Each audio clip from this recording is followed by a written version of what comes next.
So while I was sick, in bed, in my room, the last few months, I'll tell you, all I did was study. When I was sick, I was studying everything. I'd watch Netflix and not watch the stupid shows, but watch the long binge shows like Grey's Anatomy, Suits, all these really cerebral shows because it gave me another perspective and another confirmation. And so when I was sick, I say the last 6 months, all I would do is just read stuff, write stuff, speak about stuff, whatever stuff it was. I'd have my own spin on what I thought was the definition of something and write it down, do all my different mathematical equations because that's also working different sides of the brain. And I would just keep training my brain to think in specific ways. And so 4 a.m., you saw me, maybe some of you did. I'd be up at 4 a.m. because another demon within was waking up within, and that was the energy I was going to use, that I was using to learn more things, to work through.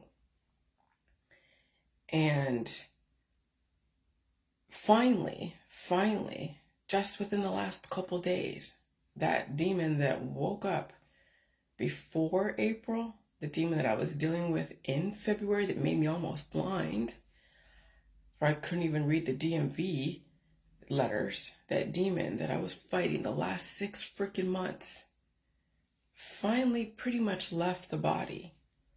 And it left me with so much clarity. So even after studying all that stuff that I've been studying, Dante's Inferno, Dante Alighieri's, Paradise Lost, even the Cliff Notes. Now, I didn't read the actual whole book from cover to cover, but I read other intellectuals' perspective on it.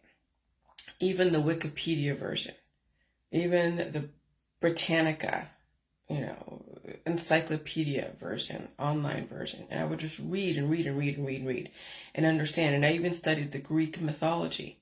Even a couple years ago, there'd be people in the born-again Christian world that would also read the Bible, and they say, oh yeah, Corinthians is also, it's also part of the Bible, but also part of Greek history, Greek mythology, Greek everything.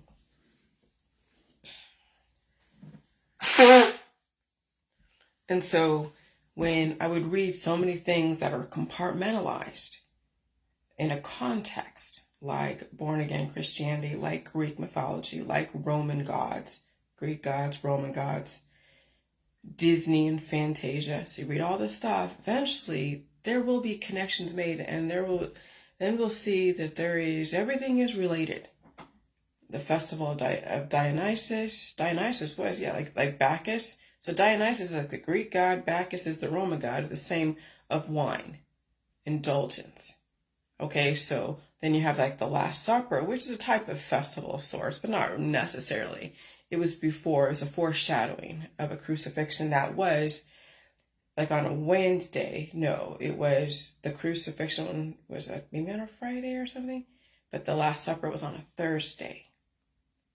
So Friday's the end of the week, Sunday, or maybe it was resurrection on Sunday type of thing. And so all these symbolism in Hollywood and the Olympics is all either you could perceive it as, the festival of Dionysus, Bacchus, or you could perceive it as somebody mocking the Last Supper. And you'd be correct in all of it. You would be correct. Absolutely. As above, so below. I'm not saying it's good or bad. We are in hell right now. But we have been for a long freaking time. I just discovered even marriage is a type of hell, of a type of legalized prostitution. Because then you have the family. You have, Jesus?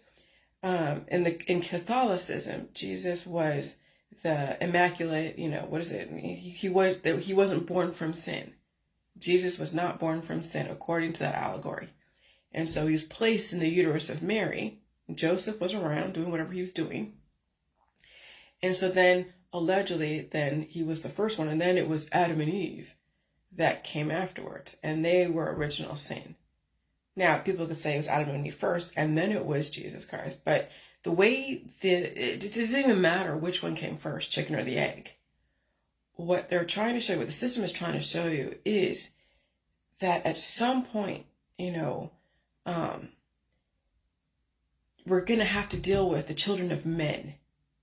Not so much the children of women, but the children of men. What does that mean, Jillian? Where everyone is infertile, and now we have to deal with humans as they are.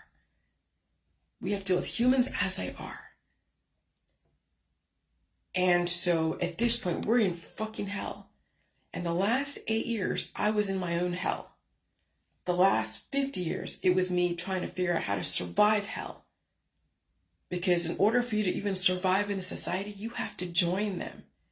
You have to be, a sexual person. You have to maybe want a family. Obviously, you have to work. Obviously, you have to take some kind of drugs or over-the-counter medication to break down your body, but also cure yourself so you can go to work. So you're harming yourself while you're working. We're in the 9 circles of hell, and it is everything that you're seeing right now. The anger, the greed, the lust, the wrath, the fraud, the treachery, pride and anger. I mean, oh my God, it's insane. And so I finally put it together last night because I've been feeling like, I know the last 8 years, I was so angry at everybody. I know the last couple days, I let the past come in for a minute, let the past walk in for a minute, just so I can see the juxtaposition of where I came from, when you think about it, and where I'm going, where I am and where I'm going. Yeah, the past has to be closed. The door has to be closed. I don't care what kind of temptation there is in the past. There's always temptation, always. What do you mean temptation?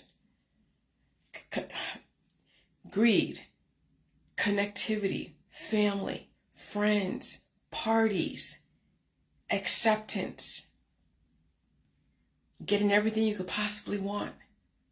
See, family does tempt you. And with that temptation, there's always a price to pay. And yesterday I figured out I was not worth the price to pay to have somebody in my life that would be kind of cool to have a connection to know what's going on. I'll know it eventually, whether it's an obituary or someone send me a message. Somebody died. Okay. But I figured I would keep that line open. But what are you letting in? When you open lines of communication with things of the past, and you think that, okay, if you leave it open, they're going to, not comment on your Facebook. They're not going to play the same games they played before. Nah. That's wishful thinking. What do you mean comment on your Facebook? You're like, well, see, with my Facebook, it's just a place where I do so much work.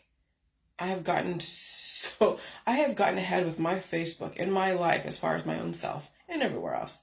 With my Facebook, that is my sacred ground, is my Facebook. It's a sacred ground that I use to learn stuff, that I use to teach myself stuff. I use to impart information to people who are okay with getting it, or at least listening to it. I don't use it to argue with people. I used to, yeah. I used to go back and forth with trolls. I used to play the game of force converting people. I used to go play all those games. I don't anymore. And some people don't even know this. They don't care to know it. And so I was tempted into opening up lines of communication, which is fine because I do care about my parents, my dad, my mom, and they're doing good. I'm so happy with that. But when I put stuff out there, and people are religious out there, okay? I keep forgetting that religion can really jade certain people, and that when I say what I say on my Facebook, it triggers them. And if you're family, anytime a family feels when you're connected to family, they feel they have the right to impose, to overstep, to inject. And when you have somebody that I just let in from family, and I'm posting what I post, and they're like Mormon, or they're some other religion, or they're really rigid in their academic background, and I post what I post, and they get triggered. There's no arguing with that. There's no training anyone with that. That ship has sailed. It's done. Its door's fucking closed. Bye, see you later. It was nice knowing you. And that was really interesting because that came after I saw on Wordables someone again talking about narcissism. And I keep going like, what the fuck? Then you're a narcissist. If you call someone narcissistic, but I'm not even going to go there. Everybody's wrong. Do I want to call somebody who, like yesterday, was narcissistic? No, she's not. I wouldn't call anyone narcissistic. It's entertaining people that you shouldn't be entertaining, to the point where you actually have to have a psychological label for people in order for you to feel like okay with being in that relationship. If I have to call my husband narcissistic and all these different names, I shouldn't be in a fucking relationship with him. Fuck no. Not only am I casting judgment on him, but I would be like trying to convert him all the time. Trying to make him be not narcissistic, whatever the fuck that means. No. And so we invite all of that drama in. So yes, I invited drama in yesterday, or the day before, and that was good because I needed to see. I didn't need to, but it was nice to know. But now I don't need to know anything more. That was the temptation past. I know where people are. I would go through my own little, cascade of emotions, and then the door is closed. History always repeats until you close the door to certain parts of your history. And the door is closed. No more temptation. And that's part of hell, is succumbing to temptation and then being pissed that you want the connectivity, you want the money, you want the fame, you want the power, the prestige, but you just hate the downsides to it. You can't have it both ways. You can't invite drama into your world and then be pissed off when drama does what drama does. You can't. And so walking away, and that was a valuable, not even a lesson, that was a great example. And so it was so synchronistic, and it was so appropriate to have that post about narcissism, where everyone, you invite that shit into your world, for you to call somebody narcissistic, and then have a family member come back and give me some information. But yes, they teased me. Tease me. I'm worried about mom and dad. So then I bit. What do you worry? I called them. Okay, call me. And there it was. The door was open. Well, mom and dad are doing okay. There's no more that someone can tempt me. They're doing as well as they're going to do for 80. Okay. And so that is an example of temptation tempting itself, and then you have to deal with the hell when you succumb to temptation. And so now when I'm looking at the world, and when I was making that assertion about skinny people and obese people and the personalities, and then their situations and how they interact with you relative, they could like you or they could hate you, doesn't matter. But all of us right now, all of us are in a type of hell, a 9-circle hell, and we have been ever since we even were born. We were born into this hell called marriage, family, single familyhood, or single motherhood, single fatherhood, divorce, drugs, sex, alcohol, parties, and medical holistic energy healing. All of that is part of the 9 circles of hell. There's greed, we're in it. And the only way you're going to get out of it is if you face those demons and you release them and you figure out where you fucked up somewhere. And I don't know how easy that will be for people. And so you hope that whoever it is you're entertaining, that the hell that they're going through is not going to destroy you in the process of you trying to transition from the old world to the new world. Okay? And so a person and a society in decline will exemplify the 7 deadly sins in their own 9 circles of hell, while collectively society is going through its own 9 circles of hell. Yesterday, there was car accident after car accident after, police officer chasing somebody. I'm in these crime watch groups, and I'm just like, it's off the fucking hook. And someone posted, yesterday and the last couple of days was like, it were so many things that were going on yesterday and the day before. that even to her, even Canton, Ohio, which is known for its shootings and all of its crime and stuff in different pockets, but it was even more so. And I heard sirens this morning. And then you have the Olympics, right? Which they're not bad. They're just showing you where we're going. It's not bad. I mean, I know people don't like the whole drag queen shows and all that stuff. They think it's inappropriate for kids. But at this point, remember, children are born in sin.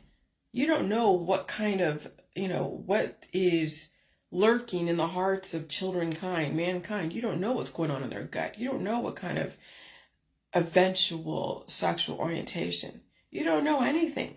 These are not even your kids. Now your own children and your own grandchildren, you'll figure it out, and I hope everyone's happy with each other. But the system is telling you, it's done. Children are done. They either will survive this environment or they won't. The future is infertility. Now we have to deal with the children of men, trying to find hope in a world that is declining. Men that are violent, women that are violent, women that are suffering, children that are suffering, men that are suffering. It's bad. It's so bad. That's why I knew innately, even 40 years ago, 30 years ago, something was really off about everything. I couldn't figure out what the hell it was. Yeah, I'd walk into danger. I got caught up in the lust and the 7 deadly sins of lust and anger and love and wanting to get married and maybe have a kid, but that was never going to happen. I mean, and you get maimed in that process. That's what this last 6 months was basically facing the sins of my life. And it was fucking painful. Can you imagine those Olympians if they ever tried my world after so many years of breaking their body down to go and perform for people, building that muscle up, building that skill up, the strategy, the potential and all that, and then fulfilling that potential where you get the gold? People are hurting themselves for gold. Olympics, hurting yourself for gold. For what? It's like worshiping the golden cow, right? That was all that symbolism of the bull and that the beheaded. That was Marie Antoinette. They beheaded her in France, right? So a lot of that stuff was their own history, but also just stories, the allegory. It's really much Dante. And even the 2012 Olympics is Dante, okay? They were showing you what was going to happen. The children were going to be sick. People are going to be dying. There's so many kids dying suddenly out there. So many adults dying. So people are getting into accidents, driving off the road, driving drunk. Even the alcohol hits differently in this environment. That's why I'm staying away from everybody, because everybody's going through their hell. Everybody is going through theirs. It's a glitch. But everyone is going through their hell. And so all the drugs are going to hit differently. All the alcohol is going to hit differently. That's why there's so many overdoses too, because even the drug addicts, the intravenous drug addicts, everything is being hit differently. And so they're going to OD. And so knowing this, knowing how people feel about me, knowing how triggered people are, especially in this environment, and they're under the influence, and they're going through their own hell, can you only imagine what kind of shit people are going to project? Can you only imagine? And so what are the 7 deadly sins? It's pride, family pride, ethnic pride, pride in your sexuality, pride in your family, greed. Well, of course, some men who get all this, who are like my husband, so fucking capable. He loves his life. He loves the fact that he can make money. He loves the fact that he's very fucking smart, because he's a little bit of a bad boy. Bad boys are smart. That's right, Dylan. If you chose Brandon over Dylan, then you're a goody two-shoes, tunnel vision person. I chose Dylan. Okay, in 90210, right? Wrath, angry people. Just look at your Facebook. Look at those who are angry at the skies, angry at the food, angry at the air, angry at the water, angry at what was going on in the Olympics. I'm like, I already put my logical, intellectual spin on it. And that's what you got to do. But when you have people who are totally like so Christian, they're going to take offense to anything that looks like it's condemning Christians. But but again, Christianity could be just as satanic. Why? Because too much life. Okay? And then you have the Jewish plagues, right? And not saying they're satanic, but they're the regulation.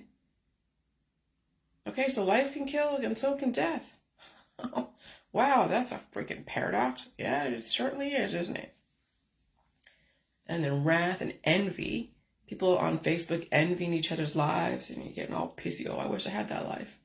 I want to go put out this whole persona and image that I'm hot and sexy, or I have a bunch of kids, or I have this and that, and make everyone envious of me, right? Look, I have all this riches and wealth and cute chickens in my backyard. Look, I'm organic, right? Yeah, okay. And then lustful. Oh God, look at lustful. The guy is selling pickup, clues or pickup tips on how to pick up hot chicks, how to manipulate her into bed. Lust. Girls showing off their body to everybody all over Facebook. Booty shorts. Showing how cute their daughters and sons are.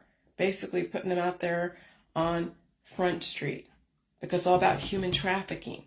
I told you the family was the biggest cardinal sin. Oh my God, that's a paradox. No shit. Everything that we know we come into this world is a fucking paradox. Because for you to even have a family, you'd have to commit the most heinous sin. Lust. Lust is a sin, even in a family. But in the family, we're no different than like third world countries. It's structured nicer, better houses, nicer lawns, great picket fences, better food, better clothes, better stories. That's the first world way of acting better than the third world, is we have better stories on nicer paper around cleaner water. That's it. Gluttony. Not necessarily eating all this food, because people think, oh, if you eat so much food, you're gluttonous. No, you need food.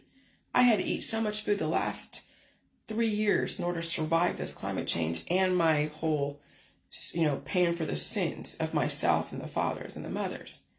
People holding on to trauma, holding on to their pain and suffering, and stopping it. So they're essentially pushing the demons back in the body with all of their remedies, cutting out, things so they can take on more trauma. I mean, gluttony is so many things. It's not just food. It's collecting friends, collecting family, collecting baubles, material wealth, greedy for money, greedy for fame, greedy for fortune, greedy for connectivity, greedy for someone to pay attention to them, greedy for manipulation. I mean, gluttony and greed is not really that different. But I definitely would not say that people who eat food are gluttonous. You got to release the demons. And so you could be hoarding demons within. So there's that. There's the gluttony for holding on to demons, feeding demons, holding on to them. But you need food and sloth. Now, someone would say, oh, Jillian, you were in bed for the last 6 months, basically. And you call me slothful? No, because I was up every fucking 4 a.m. studying. My brain was trying to make those connections. Sloth is when someone's sick. You think people who are slothful want to be slothful? No. You think people who are gluttonous want to be gluttonous? No. Like all these are demons controlling people. And so you have the right wing, right? They're all about working everyone to death and capitalism stuff.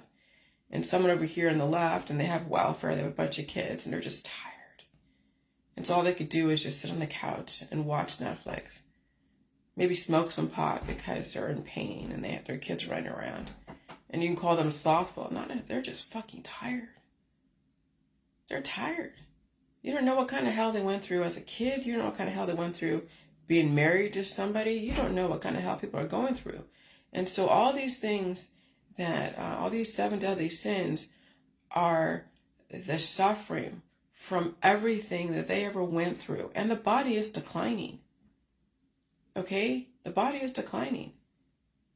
That's what's going on out there. Our bodies are in decline. And whenever you go back to family and friends, those are the lessons you never learned. Obviously, I learned another lesson. So okay, I learned another lesson. Yes, I learned a lesson. The family are the lessons you'll never learn. And I invited that one into my world just for a minute. Just for a fucking minute. And I realized, oh shit. Fuck. Yeah, that was a major lesson. Remember I thought I could save my dog, right? And I'm like, you can't save anyone but yourself. And I'm trying to save my dog. Sometimes you know these things, but you still hope that you could be the one to be different. Even Audrey mentioned that. Jillian, you said you can't save anyone but yourself. You're trying to save your dog. Yeah, Audrey, you're fucking right. You're fucking right. I thought I was special. No, you're not special. You're not fucking special. I'm not special. So that was some pretty amazing lessons last couple days. And so when people are declining, they go through the 9 circles of hell. And I notice a lot of anger out there on Facebook, of course, lust. The last 8 years I went through all of this. I'm not petrified, frozen. Now, I almost was. I felt like I was.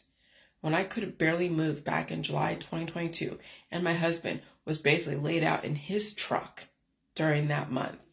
The same time this year, but a couple years ago. Oh my God. That was like what Celine Dion went through, stiff person syndrome. That's what people in the Gen X say, that they're realizing premature rigor mortis. Yeah, body's stiffening up because you have to allow movement. You're full of shit. You're full of jetsam and flotsam. You have all these little rubbery things, these little hydras are being cooked inside of your blood vessels. Sometimes they cause heart attacks and strokes and aneurysms. And so, yeah, right now, rigor mortis is hell frozen over. When you're cold and dead and stiff. That's what hell froze. That's what basically hell is. The innermost circle of hell is when people are basically a cold, dead body. Everyone's in limbo right now until they make a choice. First circle of hell is limbo. In the book, limbo is where those who never knew Christ exist. Dante encounters several historical figures, including Ovid, COVID, interesting, right? Homer, Socrates, Aristotle, Julius Caesar, and more in this circle. Now, I don't know. Dante, well, yeah, Dante, okay. Dante, so he's okay, back then. Wow, maybe he was studying them. I don't know if he actually knew them. What do you mean encounters? Were they ghosts? What were they? Second circle of hell, lust. In this second circle, stormy and dark realm, Dante encounters Achilles, Paris, Tristan, Cleopatra, Dido, among others. So now you're getting all the different stories of the Trojan Wars, not Trojan. Well, Achilles. Well, anyways, these are the stories of the Greek mythology, Greek history, and then of course Cleopatra way back in the Egyptian times. Okay, and so Achilles is the Achilles heel, right? So these are different mythological or not gods of the past. Third circle, gluttony. And I said gluttony is not necessarily food and drink and drug. I mean, yeah, it could be alcoholism, of course. But gluttony, sometimes it's not releasing your demons, or you could be hoarding things. So you can imagine remember those hoarder shows on the Learning Channel? And my first encounter with a hoarder was my friend Teresa, her grandma over there in Walnut Creek, at Rossmore, actually. At Rossmore. We go to her apartment, and I was like 21, 22, and Teresa was like about 6 or 7 years older than me. So I was like always looking up to her. But we went to her grandma's house, and you walk in, and you can only walk through a path. There's a path to the kitchen, a path to the bathroom, a path to the bedroom. And Teresa was saying, yeah, that was because of the Great Depression, because she was a Depression era person. Okay, so that's one way to explain it. Another way is, when you're declining, and I'm sure you're going through that kind of trauma of potential starvation, then you're going to hoard things. And there's a trauma attached to it. And so gluttony is also hoarding. It's the outcome of a cardinal sin. And so these are actually the symptoms of sins. So the third circle is reserved for those who overindulge. right? Gluttony. Dante encounters ordinary people here, not characters from epic poems or gods from mythology. The author Boccaccio took one of these characters, Ciacco, and incorporated him into his 14th century collection of tales called Decameron. So you can Google what that is and read that if you want to understand. I mean, all these little words and book titles, go and read them. Go expand your brain, right? Fourth circle of hell is greed.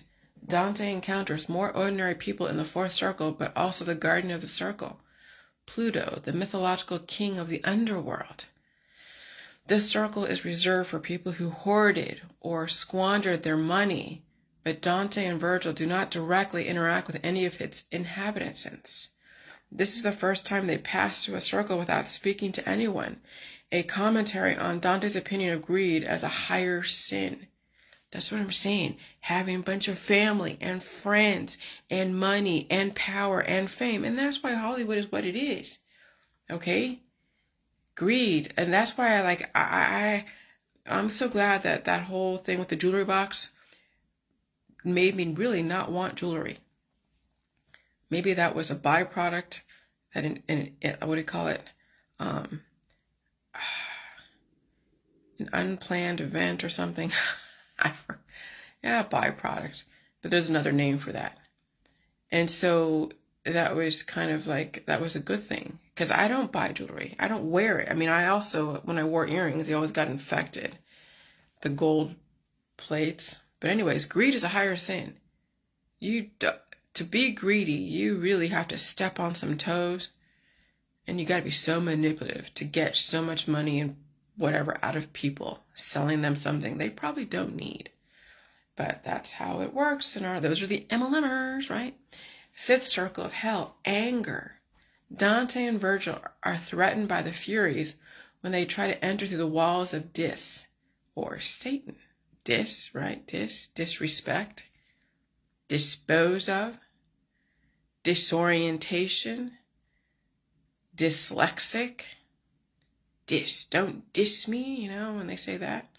This is a further progression in Dante's evaluation of the nature of sin. He also begins to question himself and his own life, realizing his actions and nature could lead him to his permanent torture. Okay? And so that's anger. And so the anger, the fifth circle of hell is anger. And that's, oh my God, you see that in families, you see that in friends. But instead of anger, it's called love in their world. They kill you with kindness, love you to death, hit you with hate if you get into a fight and get all drunk. All right? And that happens in families. Oh my God, that's why family is one of the most hugest sources of misery. And family serves to destroy each other. That's the nature of it. That was what Charles Manson was trying to tell you. Okay? So the sixth circle of hell is heresy, representing the rejection of religious and political norms. Now, what are they? I don't know. See, the thing that with our generation, all the way back to the silent generation, maybe there was norms and political religious ways that kept people chaste and intact and not suffering so much. And so we could be in rejection of religious and political norms ever since maybe the 12th century in some areas. And other areas were so Babylonian that they're like, okay, well, we're going to have a segment of the population that's going to be the normal way, but they're going to be a small group that everybody hates. Oh, called the Illuminati. They're the New World Order, are those that actually want the world to be what it was before they fell from grace, okay? So let's pretend the Illuminati, which most likely is true, is the actual norm. And we all have been taught, when you think about it, heresy. That's why they want the world to be 500 million. Because anything more than that, according to how they're trying to configure society based upon all their experiments, is just the temptation, that the hell the 9 circles of hell, and also the 7 deadly sins. So you can only imagine America, the West, we're falling into our own pits of hell. And so we're all committing, everybody actually on this earth is committing some kind of heresy. But even me being married, yes, I am not immune to this. I don't have half as many of the people's, 7 deadly sins and 9 circles of hell. But I still am married. What does that mean? I'm committing cardinal sin. Corruption. What is that? Once a week, whatever that is. Whatever wifely duties. Yeah, I'm still straddling both worlds, okay? Believe me, I never was under the impression I was not committing like everybody else, but I'm aware of it. But it's also for survival, too. See, that's the conundrum. That's the irony, is that for you to even survive in this society right now, you almost have to be committing some kind of cardinal sin. Lust. Okay? And then that's also human trafficking, if it's done in families. I trafficked myself. I've signed on the dotted line. It's a legal contract. I negotiate my survival in my marriage. But children don't get that option. Children are trafficked. Girls are trafficked to men. Boys are trafficked to girls. I mean, that's how families basically traffic their own children. And so family is cardinal sin. So anyways, so heresy. We're all in it right now.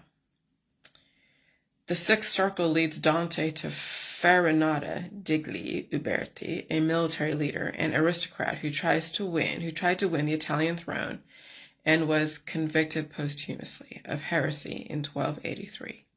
Dante also meets Epicurus, which is the name of a food channel, gluttony. Pope, well, not say gluttony, but you know how people look at that. Pope Anastasius II and Emperor Frederick II. All right, so that's the heresy. We're all in it. And maybe those what we are rebelling against happened way before in the 6th century. Okay, so 7th circle of hell, violence. This is the first circle to be further segmented into subcircles or rings. There are 3 of them, the outer ring and the inner rings, the middle and the inner rings, housing different types of violent criminals. The first are those who are violent against people and property, such as Attila the Hun. Centaurs guard this outer ring and shoot its inhabitants. So centaurs, the cloven hoofs. So we see centaurs over there in the Vatican, and my mom had centaurs in our house. Okay? And so those are symbolism of guards against evil and violence. Centaurs guard this outer ring and shoot its inhabitants with arrows. The middle ring consists of those who commit violence against themselves, such as suicide. These sinners are perpetually eaten by harpies. All right, so then even the Fantasia of that mythological side of Fantasia way back, the early one, not the Fantasia 2000, but the one that was before that, they had, there's a whole rendition of what would be like the Bible plus then the Greek mythology. And so that was showing you with the unicorns, the Pegasus is flying, and all the little centaurs playing their little flutes and dancing around in colorful stuff. They were the guards against the violence.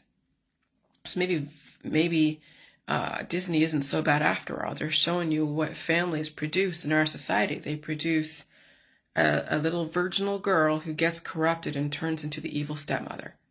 Turns into the evil witch. Now go look at your Facebook. All the evil witches and mean girls out there, and these stepmoms that are laying down the law and forcing them their ways and forcing everybody to see their grandchildren if they don't want to, and all this other shit. They're turning to the evil stepmothers, the evil grandmothers, the evil grandpas, and the warlocks and wizards and all that stuff. And they were corrupted somewhere. And so Disney was trying to tell you the corruption, and even the Disney, the Mickey Mouse Club. When you see little Miley Cyrus, she was so cute, and then she became corrupted. That's what families do. That's what families do to each other. They bring their kids in so innocent and they get corrupted somewhere, and now these girls turn into these mean girls, turn into the evil stepmothers, the witches, the warlocks, the wizards. Finally, the inner ring is made up of blasphemers. That's in the violence. Or those who are violent against God and nature. All right, so think about the operations, all the pills, the powders, the supplements, the detoxes, all the energy healing people, right? Violence against God and nature. One of these sinners is Brunetto Latini, a sodomite, God, who was Dante's mentor. Dante speaks kindly to him. The usurers are also here as those who are blaspheming not just against God, but also the gods such as Capaneus, who blasphemed against Zeus. All right. Usury is like credit. Tempting people with money and then charging them up the yin-yang. That's credit cards. That's loans. That's why I'm never a borrower or a lender bee. 8th circle of hell, fraud, Bitcoin. Now go look at who's all promoting the Bitcoins out there. Okay, this circle is distinguished from its predecessors by being made up of those who consciously and willingly commit fraud. When you pump and you dump, Wall Street is basically pump and dump. It's the illusion. You're going to get rich. And people do, but then they're also making money off of those who are thinking they're going to get rich, but they came in too late. That person just sold, and now they just tanked the stock, and now you're like, oh shit, I got to put more money in. And that's the money pit, stock market, all of the pump and dump. That's the greed, that's the gluttony. The people who develop that are fraudsters. They play on your greed and you wanting to get rich quick. Within the 8th circle is another called the malebulge, evil pockets, which house 10 separate bulges, ditches. These ditches house different types of people who committed fraud, panderers, seducers, flatterers, simoniacs, those who sell ecclesiastical preferment, sorcerers, barrators, corrupt politicians, schismatics, those who separate religions to form a new one, and alchemists, among others. Alchemy. That's in the energy healing. That's in the occult. But what are you going to do? That was Aleister Crowley. That's Anton LaVey. All right. That's the 1960s. Anyways, each Bolgia is guarded by different demons, and the inhabitants suffer different punishments, such as the simoniacs who stand headfirst in stone bowels and endure flames upon their feet. Yeah, so some of the paintings from way back when are showing you what happens when people fall to these types of temptations. Yeah, some monsters. You're seeing them like half eaten with people's feet are sticking out of a monster's mouth. Yeah. Okay? I'm telling you, everybody right now in all political parties are evil based upon what level of evil you're not willing to accept. But remember, all of us who want to be connected to someone, who are having sex and having children, we're all sinners. The discrimination is, you're not sinning like me, type of thing. Right? All right, so treachery. 9th circle of hell is treachery. And also where the innermost circle is rigor mortis, it's death. When hell freezes over. And so the 9th circle, the deepest, is where Satan resides. As with the last 2 circles, this is the one further divided into 4 rounds. The first is Cana, named after the biblical Cain, who murdered his brother. This round is for traitors to family. The second is Antenora, from Antenor of Troy, who betrayed the Greeks, is reserved for political and national traitors. Okay, so traitors. The third is Ptolemia, for Ptolemy, son of Abubus, Abibus, who is known for inviting Simon Maccabeus and his sons to dinner and then murdering them. Okay, so when you're inviting people to your house under false pretenses, okay, when you're inviting people to your house because you want something, whatever it is, and then you throw daggers at them, that's treachery. When people invite you in just so they can make fun of you, so you can be the laughing stock, that's treachery. They show that in some of these movies. What was it? Was it Mean Girls? Or, yeah. Oh yeah, Mean Girls do that. They invite who they think the weakest is, who they think is the one they can pick on, and they pretend to be your friend just so they can talk about you, just so they can laugh in your face. Women are treacherous to each other. So are men.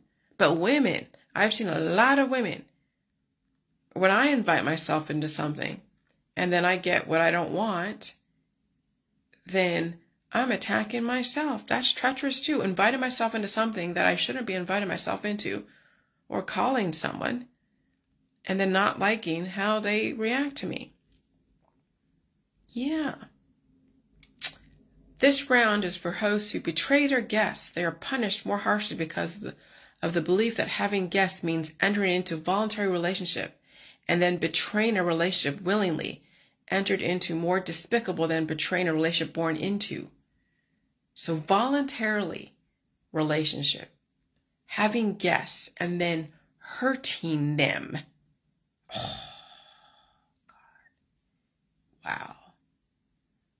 Betraying a relationship willingly entered is more despicable than betraying a relationship born into. So when you go into someone's house knowing that you want to break them up because you don't like the person, and so you purposely inflict drama, talk story, lies, yeah. And the sad thing is I've known people like that. That's the sad thing. I've seen it. That's the sad thing. Maybe I was it. No, well, maybe. I potentially could have been that. All of us have done some really mean things to each other, purposely or unintentionally, or just because we think we're better. The fourth round is Judecca, after Judas Iscariot, who betrayed Jesus Christ. This round is preserved for traitors to their lords, benefactors, or masters. As in the previous circles, the subdivision each have their own demons and punishments. So you can imagine you're born into an amazing society.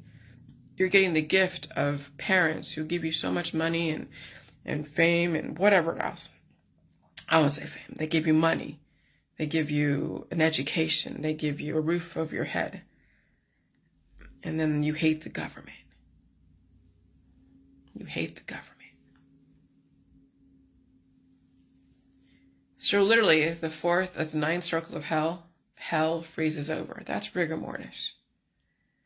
And so when you're around family and friends and diverse groups of company, you will basically commit a cardinal sin. When you are a partner with somebody, you will commit a cardinal sin. There's no way, even in a marriage, that you wouldn't be committing a cardinal sin. So essentially, it's like being on your own and expanding your brain, releasing demons, facing all the sins, releasing your demons, and being polite to everyone who's going through their hell out there because you don't know who you're going to fucking trigger. And children, yeah, are the lessons never learned. Family are the lessons never learned. And obviously that was a lesson for me the last couple freaking days. Family and children are lessons never learned. And I hope you survive the lessons. I hope you survive your children. I hope you survive all the 9 circles of hell and the 7 deadly sins. And I'll tell you, it's brutal. Okay, so the best time to study is 4 a.m. to 6 a.m. because the brain works at 100% capacity between those 2 times. And then 6 a.m. to 8 a.m., brain functions 50%. Nighttime, brain function 20%. That's why I work better in the morning than I do at night. That's why I get up early. Okay? And so we're heading into some pretty crazy times. August is already going to be crazy. They already told you The symbolism of the opening ceremonies to the Paris Olympics, yes, the Last Supper or Bacchus, or not, well, yeah, Bacchus, Dionysus, a feast of Dionysus.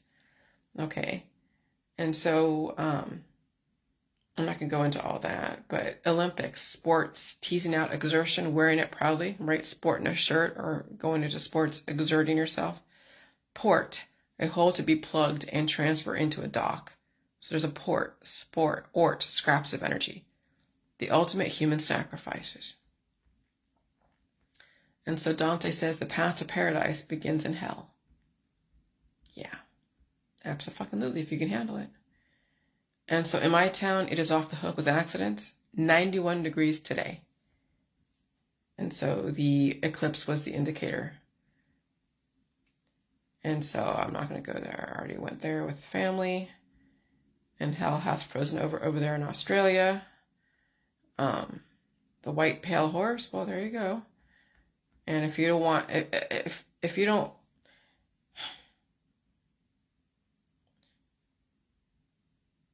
narcissists are people who claim they're narcissists, or claim other people are narcissists, and they invite it into their world, and they get pissed off. That's a sin, is when you're making accusations against somebody, calling somebody something. You're inviting somebody into your world, and then you're slamming them with a label. You're inviting your husband, your wife, your child. You're inviting your friends and family who are narcissists into your world, and then you're saying that they are a narcissist. That's treachery. That's family. Because when someone said, well, I can't get away from them, I'm basically like attached to them or something. Not literally, but she said that she was stuck with them. So you're a conjoined twin. She didn't say anything. No, you choose to be with that husband. You choose to be with that wife. You choose to be with that whatever. And if they're a narcissist, then you're treacherous. You invited somebody in to your world, and then you basically are slamming them. So if you don't like people in your world, then and uninvite them and walk the fuck away. Treachery. That was really interesting. Oh yeah, Ray Kurzweil said, explains that if you can stay alive for another 5 years, you can live for 500 years. Goals. I said 300 on Dr. Phil, but 500 is better. Absolutely. Oh yeah, that keloid scar is gone. So remember, I don't have that. It's gone. I forgot about it. It's gone. Okay. And the scar here with my dog, well, it's almost gone. It'll take a while. You have to have a lot more fat for it to really, but that's okay. So, but it was pretty obvious. My husband and I were watching Urban Explorers. It's fun hanging out with my husband. I like hanging out with him. He's a good dude.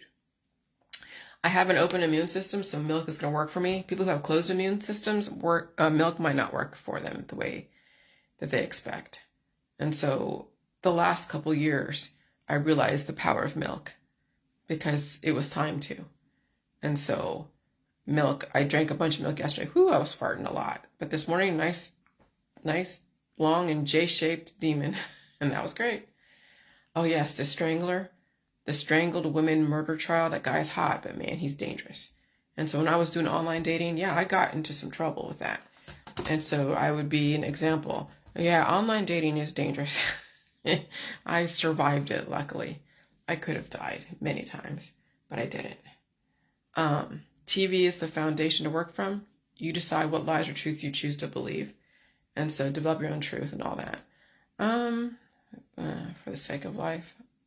Forsake life.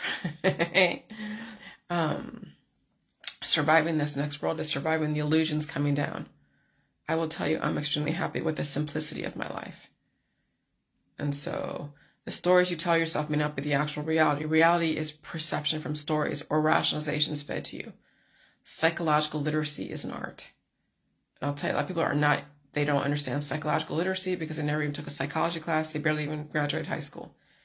But I was raised by a psychologist, psychotherapist, but also took a few classes in psychology and psychotherapy, and also see the psychology and the psychological operation that goes on. And so arranged marriages or finding a husband on the internet is no different than either you traffic yourself or your parents trafficked you. Finding a husband in a bar or a museum is no different than a legalized prostitution through the dating world. You can put lipstick on a pig, but a pig is still a pig. It's the storylines which softens the hard edges of reality. Okay? And so legal contracts of engagements is the state's way of recognizing your consent to the union of sin. Therefore, have no legal standing to sue the state partner if you don't survive your marriage, unless a partner violated the terms of society or their marriage. Everything must be consented to. So everyone that commits sin against you, you better have consented to it. Invitations are also consent for informal non-binding unions, but the microbes might bind to your microbes legally unless there's a legal remedy or a drug remedy to destroy the union. And so legal and herbal remedies are what regulates actions of life. And there's also rules of engagement, so be careful what you engage with. And what is marriage? Constantly throwing parties, destroying the family with children. In the process of parties and children, maybe some innovation and infrastructure. And if you're throwing parties, if you're not throwing parties, you're having children, you better have a fucking brain on you. I'm the third option. You could be married and single and survive everyone around you because you invested in your brain, not your body. And you also have a gut brain. Men and women learn how to party through birthday parties and social gatherings embedded into their culture of traditions. Even the religious gatherings are types of parties with storylines, right? To make it okay. Well, if there's a religious context around it, it's better than someone who just goes and parties and does drugs.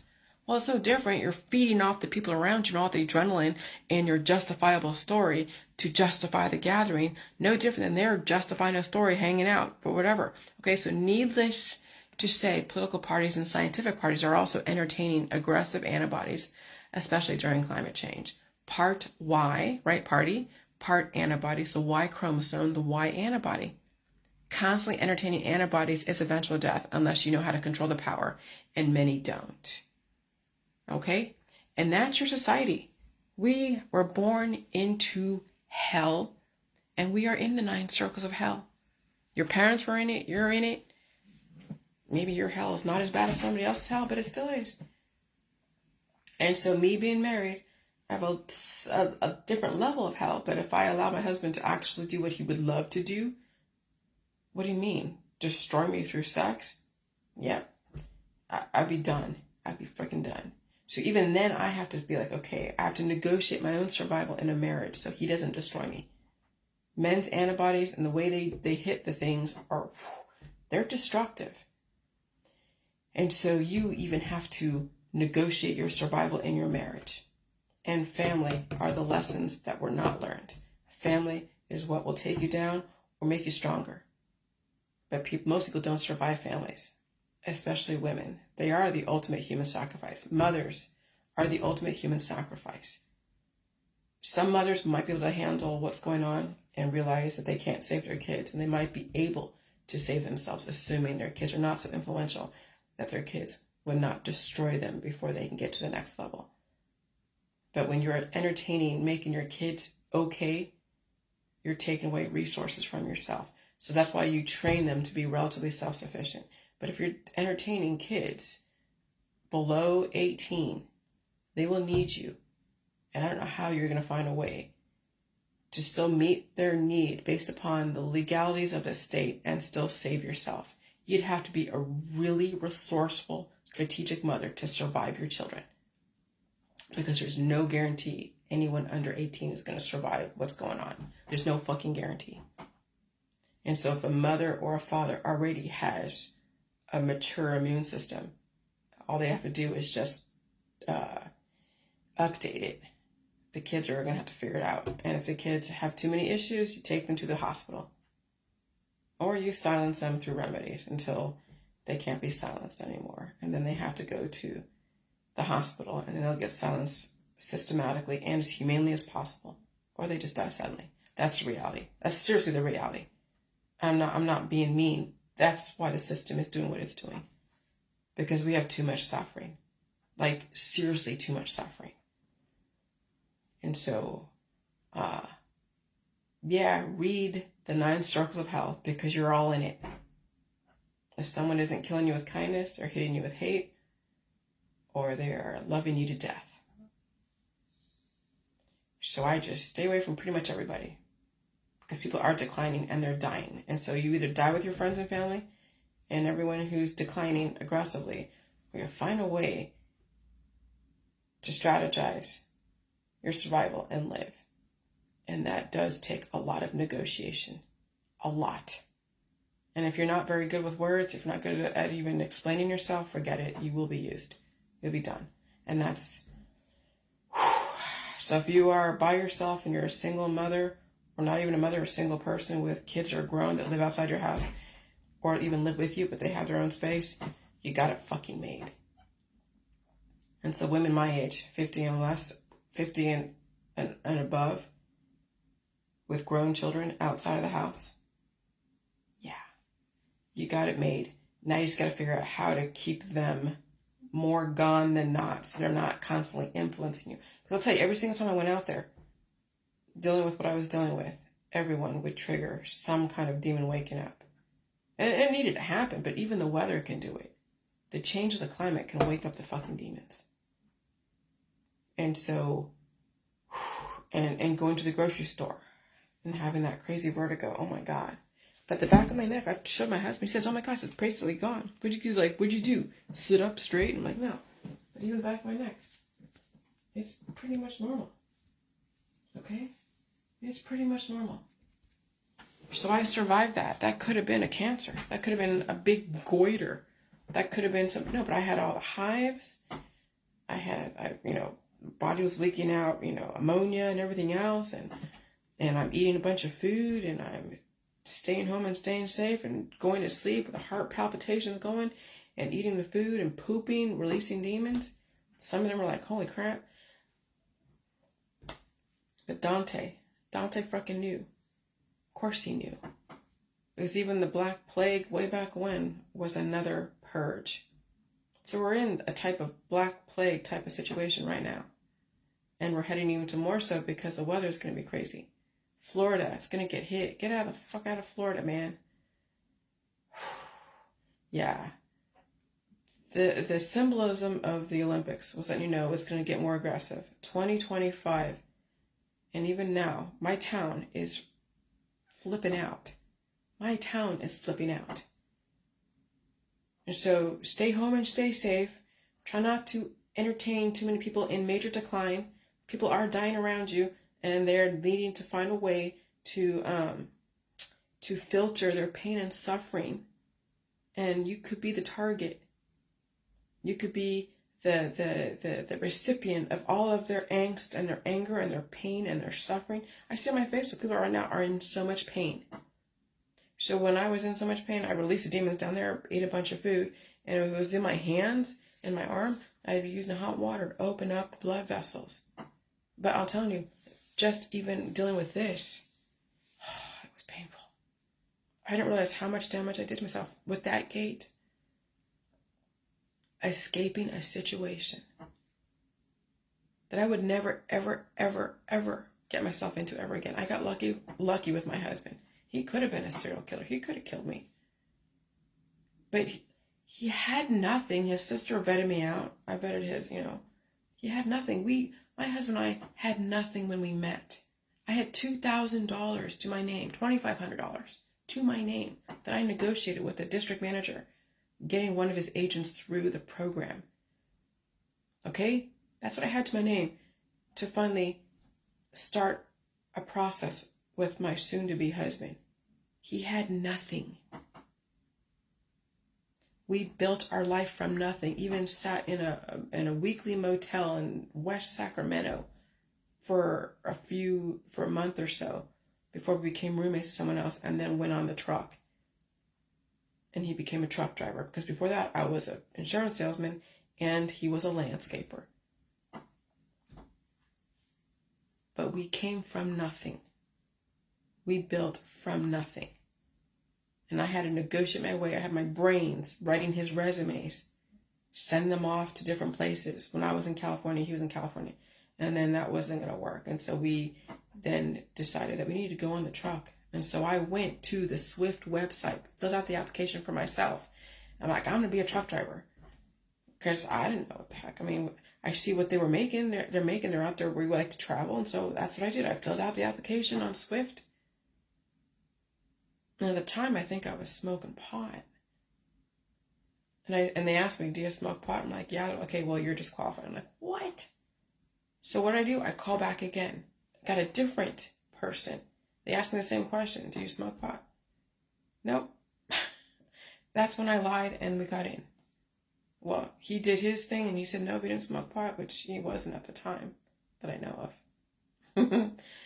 And if anything, he was clean.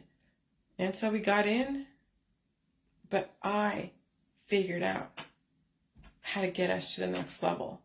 And then he was able to do it because truck school. I got to the point where I passed the written part of the truck school test, but it was trying to do the 40-degree, 90-degree angle of backing that truck.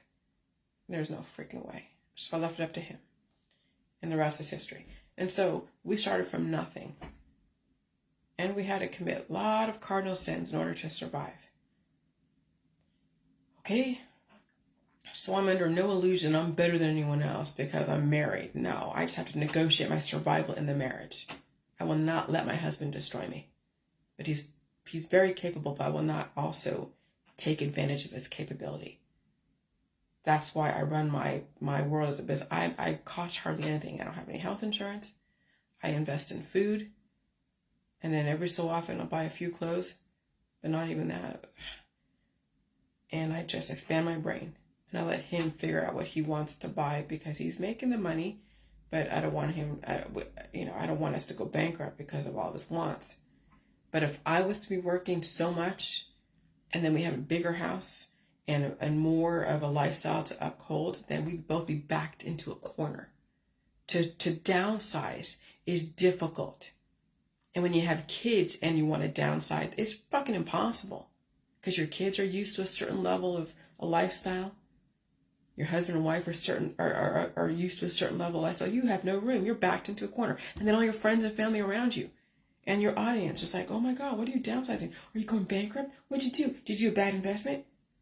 So I don't even go there of trying to make all this money and look like something because I want to be able to have room where if he needs to take weeks off or change the way he does his job and do something different, that we could still live on whatever I would make just working at a grocery store, $30,000 a year. $500 for a mortgage, $200 for the equity loan. Utilities, that's maybe $1,000 a month in bills. And then I get rid of the boat, get rid of the truck. We can live on almost nothing if we had to. I would never back myself into a corner, ever. And that's why I chose how we chose this. We live in a relatively okay area. Maybe a couple streets away is the projects, but they don't mess with us. Okay? So I don't pretend to be anything that I'm not. I'm just trying to survive. There's no freaking image I want to uphold and die for. And so, yeah. So we're in hell. We are in hell right now, and people are circling the drain. So you either die with them and circle the drain with them or figure out how you're going to start. I don't know how you're going to do it. Because I had to be in bed so much and sleep. And when you have animals and children and a husband or a wife with expectations, you're a fucking slave. That's the slavery system. It's the trappings of wealth and fame and power and prestige. Taylor Swift is not free. Britney Spears was not free. She's declining now. She might be enjoying her money, but what can you do? How many lobsters can you eat? That's me, like thinking what rich is. No, anyone that has so much money and power and prestige and they're trapped. They're a slave, and they have to perform, or they make nothing. And if you're used to having money, you'll die for your riches. You'll die for that car. You'll die for all your friends and family. You'll die for your reputation. People die for everything. So that's why I don't develop any expectations more than what I have. Because I know what's going on. There's a major decline. And the system is giving you guys everything you could possibly want. That is how you destroy people, is you give them everything they could possibly want, and they destroy themselves with all of their greed and their gluttony and their lust, with everything you're seeing in the 9 strokes of hell and the 7 deadly sins. The family pride, the sexual pride, the child pride. Oh, look, my daughter is so hot and gorgeous. Oh, look, I'm so hot and gorgeous. Yeah, where's that going to get you when people die suddenly? Gorgeous is not going to feed you.